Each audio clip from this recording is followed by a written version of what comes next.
Mastering polite requests. The power of, is it possible? Hello language learners.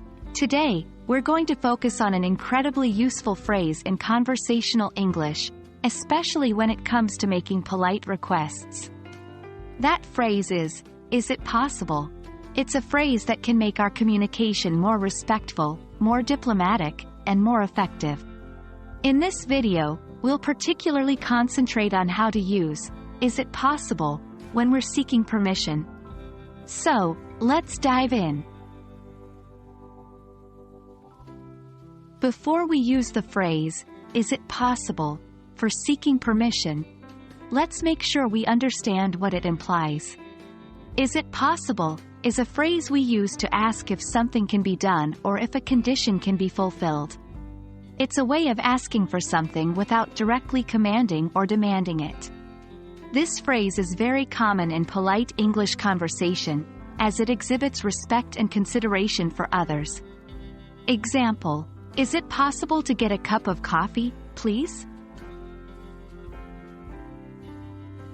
Now that we understand the basic usage of, is it possible?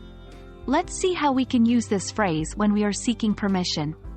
It's a softer, more respectful way of asking if we can do something. Let's look at an example. Imagine you're in a library and need to use someone's pen. Instead of saying, "Can I use your pen?"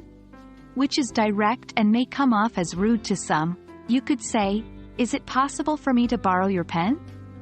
By using, "Is it possible?"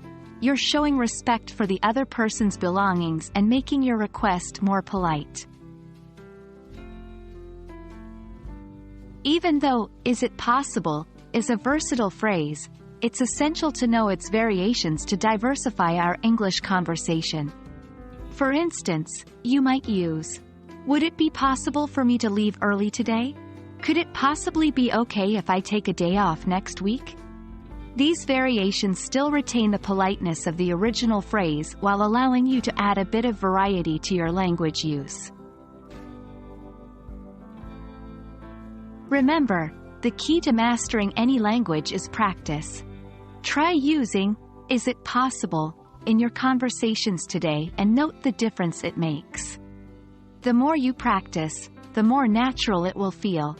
Hopefully, you found this video helpful in understanding how to make polite requests and seek permission with, is it possible? Stay tuned for more English language learning videos. Keep practicing, and you'll be a pro in no time.